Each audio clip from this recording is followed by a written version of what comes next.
வேங்கை வயல் வழக்கில் பட்டியல் சமூகத்தைச் சேர்ந்த 3 பேரை குற்றவாளிகள் என்று சொல்வதா என கொந்தளித்திருக்கிறார் விசிக தலைவர் திருமாவளவன். புதுக்கோட்டை மாவட்டம் வேங்கை வயலில் கடந்த 2002ஆம் ஆண்டு பட்டியல் சமூக மக்கள் பயன்படுத்தும் குடிநீர் தொட்டியில் மனித கழிவுகள் கலக்கப்பட்ட சம்பவம் தமிழ்நாடு முழுவதும் அதிர்ச்சியை ஏற்படுத்தியது. இதற்கு பல்வேறு கட்சிகள் கண்டனம் தெரிவித்து போராட்டங்கள் நடத்தின.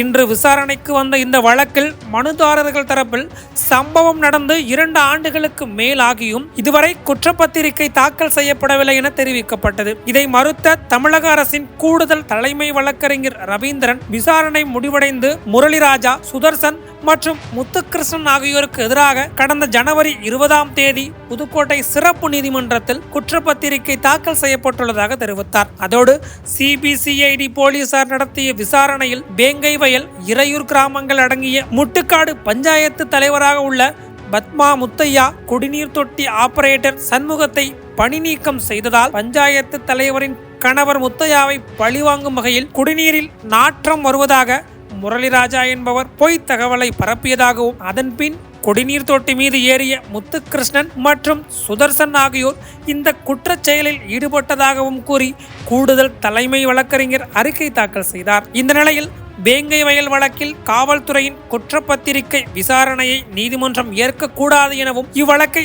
சிபிஐ விசாரணைக்கு தமிழ்நாடு அரசை ஒப்படைக்க வேண்டும் எனவும் விடுதலை சிறுத்தைகள் கட்சியின் தலைவர் திருமாவளவன் கூறியுள்ளார்.